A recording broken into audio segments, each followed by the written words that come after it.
काल तुम्ही ट्री आर्मीसाठी जे नागरिकांना आवाहन केलं, काय नक्की प्लॅन असणार? ट्री आर्मीचा विषय असा आहे की मी विधानसभेच्या निवडणुकीला लीड मिळाल्यानंतर तेवढे 78 झाड लावायचा प्रोग्राम डिक्लेअर केला होता.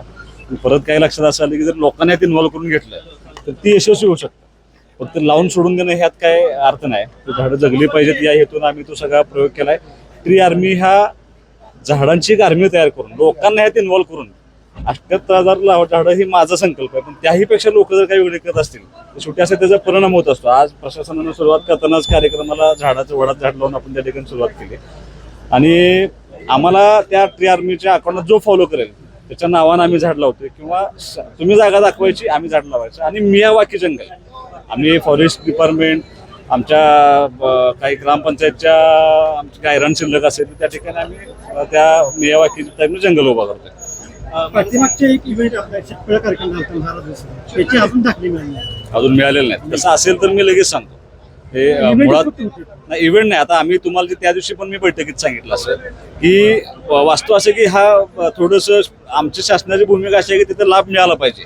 प्रशासकीय स्तरावरती याला अजूनही तेवढ्या ताकदीनं गांभीर्याने घेतलं गेलं नाही. आम्ही आता गावनिहाय आटपाडी तालुक्यामध्ये आपण जे लाभ मंडलनिहाय देतोय, मंडलनिहाय उपक्रम तसा यशस्वी होत नाही असं माझं व्यक्तिगत मत आहे.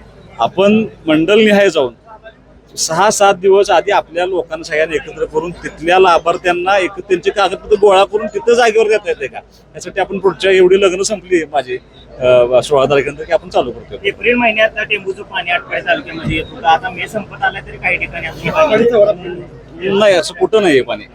आटपाडी ओढ्याला ती व्यवस्था करून देतो लगेच. मी थोडंसं एक गोष्ट तुमच्या फक्त लक्षात आणून देणं आवश्यक आहे. तुमच्या माध्यमातून लोकांच्यापर्यंत सुद्धा पोहोचलं पाहिजे की पूर्वी पावसाचं प्रमाण खूप होतं. आता 750 मिलीमीटर पाऊस आपला 300 मिलीमीटर सरासरी आपले 750 मिलीमीटर पाऊस पडून सुद्धा आपल्या लेव्हलला आपण पाणी पुरलं नाही. आता काय क्षेत्र ओलिताखाली खूप आहे आणि ह्या वर्षी एल निनोचा परिणाम असल्यामुळं थोडंसं पिण्याचं पाणी राखीव असावं या हेतून पाणी जपून वापरलं पाहिजे. पण जे पाणी देणं आवश्यक आहे, जे आपल्या हक्काचं पाणी, ते मात्र मी आता आठवड्याला थोडं सांगतो. गेले 16 दिवस झाले महेश पाटील या आंदोलनाला बसले. त्यांच्यातून नाराजी आहे की इथले स्थानिक आमदारांनी अजून एकदाही संपर्क करण्याचा प्रयत्न केला नाही. त्यांच्या वडिलांचं माझं बोलणं झालं होतं.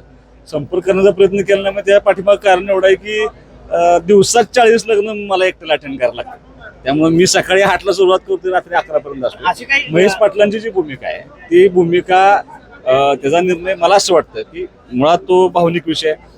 छत्रपती शिवाजी महाराजांचा पुतळा जो जाहीर केला तो व्हायला पाहिजे. पण ते इथं भांडून उपयोग नाही त्याच्याशी मला शासन स्तरावरती मुंबईत भांडलं पाहिजे. मी ज्यावेळेला मुंबईला जाईन त्यावेळेला महेश पाटलांच्या भावना मी मुख्यमंत्र्यांच्या पर्यंत पोहोचवून मुख्यमंत्री महोदयांना विनंती करेन की ते पूर्णतःच नाही. आटपाडी तालुक्यातील जनतेमध्ये नाराजी आहे की आमदारांनी आमदार झाल्यापासून एकदा सुद्धा आमसभा लावली नाही. आमसभा हा विषय बघा ना. आमसभा योग्य वेळेला होतो मी. आमसभा लावायची तशा माझं असं मत आहे की त्यात नाराजी नसणार आहे. कारण आमसभेमध्ये जेवढे प्रश्न सुटत नाहीत तेवढे मी रोज भेटून प्रश्न सोडवतोय. आमसभेपेक्षा सुद्धा अनेक मार्ग असे असतात की त्यातनं आमसभेला काय होतं, आमसभेला फक्त तक्रारी होतात. माझा असं मी असं म्हणणारे कार्यकर्ते की थेट लोकांच्या पर्यंत जायचं, तिथंच काम करायचं. बरं ना, चालूच आहे.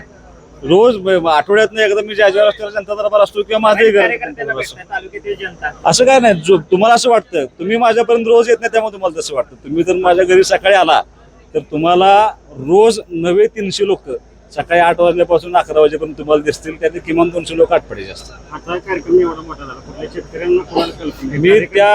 मी त्या सूचना लगेच दिल्या की चुकीच्या पद्धतीनं त्यांनी आढावा बैठक आयोजित केली होती.